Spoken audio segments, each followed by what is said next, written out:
പ്രമേഹം പാരമ്പര്യമായിട്ട് വരുന്ന ഒരു അസുഖമാണോ? മരുന്ന് കഴിക്കാതെ ഇത് സുഖപ്പെടുത്താൻ കഴിയുമോ? അതുപോലെ മരുന്ന് കഴിക്കുന്നതാണോ ഇൻസുലിൻ എടുക്കുന്നതാണോ കൂടുതൽ ഫലപ്രദം? ആദ്യത്തെ ക്വസ്റ്റ്യന് പാരമ്പര്യമായിട്ടാണോ എന്ന് ചോദിച്ചാൽ ഇതിന് ഒരുപാട് പാരമ്പര്യ ഘടകമുണ്ട്. ഫാമിലിയലായിട്ട് തന്നെയാണ് വരുന്നത്, ഡയറക്റ്റ് ആയിട്ടല്ലെങ്കിൽ. ചില അസുഖങ്ങൾ നമ്മൾ ഡയറക്റ്റ് ഫാമിലിയൽ അസുഖം എന്ന് പറയാം. അങ്ങനെ അല്ലെങ്കിലും പല ഫാക്ടർ, ഫാമിലിയും പിന്നെ നമ്മുടെ ലൈഫ് സ്റ്റൈലും നമ്മുടെ ഒബീസിറ്റിയും നമ്മുടെ ഫുഡും എല്ലാം വെച്ചിട്ടാണ് നമുക്ക് ഷുഗർ നേരത്തെ വരുന്നോ ലേറ്റർ വരുന്നോ എന്നുള്ളത് വരുന്നത്. പക്ഷേ ഒരു ഫാമിലിയൽ അസുഖം തന്നെയാണ്. രണ്ടാമത്തത് മരുന്ന് വേണോ എന്നുള്ളത്. ഡയബറ്റീസിനെ സംബന്ധിച്ചിടത്തോളം ട്രീറ്റ്മെൻറ്റിന് 3 ഘടകങ്ങളാണ്. ഒന്ന് ഡയറ്റ്, 2 എക്സസൈസ്, മൂന്നാമത്തതാണ് മരുന്ന് വരുന്നത്. ഈ മരുന്ന് വേണോ വേണ്ടേ എന്നുള്ളത് നമ്മുടെ ഷുഗർ ലെവൽ അനുസരിച്ചിട്ടാണ്. നമ്മൾ വെച്ച ഒരു ലെവലുണ്ട്. ഷുഗർ ട്രീറ്റ് ചെയ്യുമ്പോൾ HbA1c 6.5-ന്റെ 7-ന്റെ ഇടയിൽ വേണം. ഫാസ്റ്റിംഗ് ഷുഗർ 110-ന്റെ താഴെ വേണം. ഭക്ഷണം കഴിച്ചിട്ട് 145 വേണം. ഈ ലെവലിൽ എത്താൻ നമുക്ക് എക്സസൈസ് കൊണ്ടും ഫുഡ് കൊണ്ടും പറ്റുമെങ്കിൽ മരുന്ന് വേണ്ട. ഇത് എത്തുന്നില്ലെങ്കിൽ മരുന്ന് വേണം. മരുന്ന് കഴിച്ചു എന്ന് വിചാരിച്ചിട്ട് നമുക്ക് പ്രത്യേകിച്ച് അസുഖങ്ങളൊന്നും വേറെ വരാൻ പോകുന്നില്ല, മോഡേൺ മെഡിസിൻസ് ഇപ്പോൾ അവൈലബിൾ ആയ മെഡിസിൻസ് വെച്ചിട്ട്. പിന്നെ ലാസ്റ്റ് ചോദിച്ച ചോദ്യം എന്തായിരുന്നു? ഇൻസുലിൻ ആണോ പിന്നെ ഗുളികയാണോ എന്നുള്ളിടത്ത് ആക്ച്വലി അത് ആ ക്വസ്റ്റ്യന് ശരിക്കും അത്ര കറക്റ്റ് അല്ല. എന്തുകൊണ്ടാണെന്ന് വെച്ചാൽ നമ്മളിപ്പോൾ ടൈപ്പ് 1 ഇൻസുലിൻ ഡയബറ്റീസ് ആണെങ്കിൽ ഇൻസുലിൻ മാത്രമേ പറ്റുള്ളൂ. അതായത് ശരീരത്തിൽ ഇൻസുലിൻ ഇല്ല, ഒരു ഗുളികയും വർക്ക് ചെയ്യില്ല, അവർക്ക് ഇൻസുലിൻ മാത്രമേ പറ്റുള്ളൂ. ടൈപ്പ് 2 ഡയബറ്റീസ് എന്ന് പറയുന്നത് അതിൻ്റെ പത്തോളജി, അതായത് കാരണം 2 ഉണ്ട്. ഒന്ന് 2 അല്ല, ശരിക്കും 9 കാരണമുണ്ട്. പക്ഷെ അതിൽ പ്രധാനപ്പെട്ടത് ഒന്ന്, ഇൻസുലിൻ ശരിയായി പ്രവർത്തിക്കുന്നില്ല, ഉണ്ടാകുന്നില്ല, ബീറ്റാ സെൽസ് എന്ന് പറഞ്ഞ പാൻക്രിയാസിൽ. രണ്ടാമത്തെ ഉള്ള ഇൻസുലിൻ തന്നെ ശരിക്കും പ്രവർത്തിക്കുന്നില്ല. അതിന് നമ്മൾ ഇൻസുലിൻ റെസിസ്റ്റൻസ് എന്ന് പറയും. ഈ ഇൻസുലിൻ റെസിസ്റ്റൻസിനെ നമുക്ക് ഇൻസുലിൻ കൊടുത്ത് കൺട്രോൾ ചെയ്യാൻ പറ്റില്ല. അതിന് ഒന്നുകിൽ മരുന്ന് അല്ലെങ്കിൽ എക്സസൈസ്. എക്സസൈസിൽ കൺട്രോൾ, അതായത് മസിലിനുള്ള സ്കെൽറ്റൽ മസിൽസിനുള്ള എക്സസൈസ് ചെയ്താൽ ഇൻസുലിൻ റെസിസ്റ്റൻസ് കുറയും. ഫാറ്റ് കുറഞ്ഞാൽ ഇൻസുലിൻ റെസിസ്റ്റൻസ് കുറയും. പക്ഷേ ലിവറിൽ നിന്നുള്ള ഇൻസുലിൻ റെസിസ്റ്റൻസ് ഉണ്ട്, ഫാറ്റ് സെൽസിലുള്ള ഇൻസുലിൻ റെസിസ്റ്റൻസ് ഉണ്ട്. ഇതിനൊക്കെ മെറ്റ്ഫോമിൻ, DP4 ഇൻഹിബിറ്റർ എന്നൊക്കെ പറയുന്ന പല മരുന്നുകളും കൂടി ഉണ്ടെങ്കിലേ അത് വർക്ക് ചെയ്യുള്ളൂ. അവർക്ക് ഇൻസുലിൻ കൊടുത്താൽ ചിലരുണ്ടാവും 300 യൂണിറ്റ് 200 യൂണിറ്റ് ഒക്കെ വെച്ച് ഇൻസുലിൻ വെക്കുന്നത്. അത്രയും ഇൻസുലിൻ വെക്കുന്നതേക്കാൾ ഇൻസുലിൻ്റെ കൂടെ ഇതിനുള്ള മരുന്നുകളും കൂടി ഉപയോഗിക്കുന്നതാണ് നല്ലത്.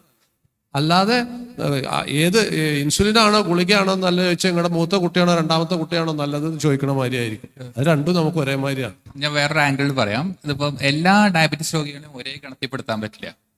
ചിലർക്ക് ഇപ്പോൾ ഡയറ്റും എക്സസൈസ് മാത്രം മതിയോ, ചിലർക്ക് അത് കഴിഞ്ഞിട്ടുള്ള അടുത്ത ലെവലിൽ മെറ്റ്ഫോർമിൻ, ചിലർക്ക് അടുത്ത ഗുളിക മതിയോ, ചിലർക്ക് ഇൻസുലിൻ വേണ്ടി വരും, ചിലർക്ക് ഇൻസുലിൻ 2 നേരം അല്ലെങ്കിൽ 4 നേരം വേണ്ടി വരും, ചിലർക്ക് ഇൻസുലിൻ്റെ പമ്പ് പിടിപ്പിച്ചാലും ബുദ്ധിമുട്ട് വരും. അപ്പോൾ അത് ഒറ്റൊരു ഉത്തരം ഇല്ല അതിൽ. പക്ഷേ ഇതിലെ പ്രശ്നം എവിടെയാണെന്ന് വെച്ച് കഴിഞ്ഞാൽ ഇൻസുലിൻ വേണ്ട അല്ലെങ്കിൽ ആ ലെവൽ എത്തിയിരിക്കുന്ന ഒരാൾക്ക് ഞാൻ ഗുളിക മാത്രം മതി എന്ന് ശാഠ്യം പിടിക്കുമ്പോൾ അതൊരിക്കലും നടക്കില്ല സാധാരണ. അപ്പോൾ ആ ഒറ്റ ഉത്തരം ഇല്ല. നല്ല ചോദ്യമാണ്, എല്ലാവരും സ്ഥലം ചോദിക്കുന്നതാണ്, ഇൻസുലിൻ ആണോ ഗുളിയാണോ നല്ലത്. പക്ഷെ ഇപ്പോൾ ലോകം കൂടുതലും ഇൻസുലിൻ നേരത്തെ തുടങ്ങുക എന്നുള്ളൊരു ലെവലിലേക്കാണ് കൂടുതൽ പോകുന്നത്. അതായത് പണ്ട് നമ്മൾ മാക്സിമം പാൻക്രിയാസ് ഗ്രന്ഥിയെ ഞെക്കി പിഴിഞ്ഞ് ഇൻസുലിൻ എടുത്ത് പ്രവർത്തിപ്പിക്കുക എന്നുള്ളൊരു ടെക്നിക്കായിരുന്നു യൂസ് ചെയ്യുന്നത്. ഇപ്പം എന്ന് വെച്ചാൽ ഇൻസുലിൻ പുറമേ നിന്ന് നേരത്തെ തുടങ്ങുക എന്നുള്ളൊരു ഇതിലേക്കാണ് കൂടുതൽ മൂവ് ചെയ്തുകൊണ്ടിരിക്കുന്നത്. അങ്ങനെയാണ് പുതിയ ശാസ്ത്രത്തിന്റെ പഠനങ്ങളെല്ലാം വരുന്നത്. പിന്നെ മൂന്നാമത്തെ ഒരു കാര്യം വെച്ചാൽ കിഡ്നി പ്രവർത്തനത്തിൽ, നേരത്തെ മാഡം ചോദിച്ച ചോദ്യം ഉണ്ടല്ലോ, കിഡ്നിക്ക് പ്രവർത്തനം വന്നു കഴിഞ്ഞ് കഴിഞ്ഞാൽ, അത് ബുദ്ധിമുട്ട് വന്നു കഴിഞ്ഞാൽ ഇൻസുലിൻ്റെ റിക്വയർമെൻറ്റ് കുറയും. അതായത് ഷുഗറിൻ്റെ കൺട്രോൾ ബെറ്റർ ആവും. അവിടെ നല്ല രീതിയിൽ ഷുഗറിൻ്റെ കൺട്രോൾ ബെറ്റർ ആവുന്നതല്ല, നമ്മുടെ ഇൻസുലിനും മറ്റും പൊടിക്കുന്നത് കിഡ്നിയാണ്. അപ്പോൾ കിഡ്നിയുടെ ബലം കുറയുമ്പോൾ ഇൻസുലിൻ സ്വാഭാവികമായി പൊടിക്കുന്നതിൻ്റെ ലെവൽ കുറയുകയാണ്. അപ്പോൾ ശരീരത്തിൽ സ്വാഭാവികമായിട്ടുള്ള ഇൻസുലിൻ്റെ ലെവൽ കൂടി നിൽക്കുകയാണ്. അപ്പോൾ നമുക്ക് പുറമേ നിന്ന് അടിക്കേണ്ട ലെവൽ കുറയും. അപ്പോൾ അത് നല്ല രീതിയിൽ ഡയബറ്റീസ് കൺട്രോൾ വരുന്നതല്ല. പ്രമേഹം മോശമായി കിഡ്നിയെ ബാധിച്ച് കിഡ്നി മോശമായതുകൊണ്ട് നമുക്ക് പ്രമേഹം കൺട്രോളിൽ നിൽക്കുന്നു അനുഭവപ്പെടുന്നതാണ്.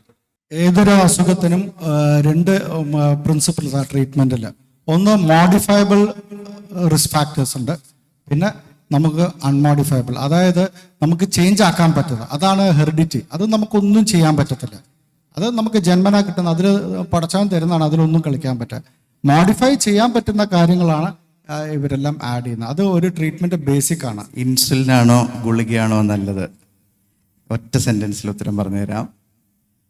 നമ്മുടെ സ്വന്തം ശരീരത്താൽ ഉൽപ്പാദിപ്പിച്ച ഇൻസുലിൻ അത് ഉപയോഗിക്കാനുള്ള എല്ലാ റിസപ്റ്ററുള്ള ശരീരമാണെങ്കിൽ അതാണ് നല്ലത്. ഇത് രണ്ടും വേണം. നമ്മുടെ സ്വന്തം ശരീരത്താൽ ഉൽപ്പാദിപ്പിച്ച ഇൻസുലിൻ അത് ഉപയോഗിക്കാനുള്ള എല്ലാ റിസപ്റ്ററുകളും നമ്മുടെ ബോഡിയിലുള്ള ശരീരമാണെങ്കിൽ അതാണ് ഐഡിയൽ കണ്ടീഷൻ. അതാണ് ഒരു നോർമൽ ഷുഗർ ഇല്ലാത്ത മനുഷ്യൻ. അതാണ് ഷുഗർ ഇല്ലാത്ത മനുഷ്യൻ. അവർ സ്വയം ഇൻസുലിൻ ഉണ്ടാക്കുന്നുണ്ട്, അത് എല്ലാ സ്ഥലത്തും ഉപയോഗിക്കാനുള്ള റിസപ്റ്റേഴ്സും അവരവർക്കുണ്ട്. ടൈപ്പ് 1 ഡയബറ്റിസ് എന്ന് പറഞ്ഞു കഴിഞ്ഞാൽ അവർക്ക് ഇൻസുലിൻ ഉണ്ടാവുന്നില്ല. ടൈപ്പ് 2 ഡയബറ്റിസ് എന്ന് പറഞ്ഞാൽ നമുക്ക് ഫ്യൂച്ചറിലൊക്കെ വരാനുള്ള ഡയബറ്റീസ്, അവർക്ക് ഇൻസുലിൻ ഉണ്ട്, അത് ഉപയോഗിക്കാനുള്ള റിസപ്റ്റേഴ്സ് ഇല്ല. ഇനി ആരോ മുന്നേ ചോദിച്ച പോലെ ഇതെന്താണ്, ഈ അസുഖത്തിന് ഒരു ക്യൂർ ഇല്ലേ? ഇതിന് ക്യൂർ ഇല്ലാത്തതിൻ്റെ കാരണം ഡോക്ടർ പറഞ്ഞ പോലെ ഇത് ജെനറ്റിക് ആണ് മെജോറിറ്റി. ഇനി ഇതിനൊരു ക്യൂർ ഉണ്ടാവണമെങ്കിൽ നമ്മൾ ഏതെങ്കിലും ഒരു വൈറസ് കണ്ടുപിടിച്ച് ആ വൈറസിൽ ഷുഗർ മാറ്റുന്ന ഒരു ജെനറ്റിക് സാധനം അതിൽ ഇഞ്ചെക്ട് ചെയ്ത് ആ വൈറസിനെ നമ്മൾ നമ്മുടെ ശരീരത്തിൽ കയറ്റി വിട്ട് ആ വൈറസ് നമ്മുടെ ജനിതകത്തിൽ പോയി എല്ലാം ഇൻകോർപ്പറേറ്റ് ചെയ്ത് നമ്മളുടെ പാൻക്രിയാസിലെ സിഗ്നലിംഗ് സാധനങ്ങളെല്ലാം റെഡിയാക്കി നമ്മളുടെ ബോഡിയിലുള്ള എല്ലാ റിസപ്റ്റേഴ്സും ശരിയാക്കുന്ന ജെനറ്റിക് ലെവലിലുള്ള ആ ഒറ്റ ഒരു ഘടകം കണ്ടുപിടിച്ചാൽ ഇത് ക്യൂർ ആവും. ഇതാണ് ഒറ്റ വാക്കിലുള്ള ഉത്തരം. Thank you.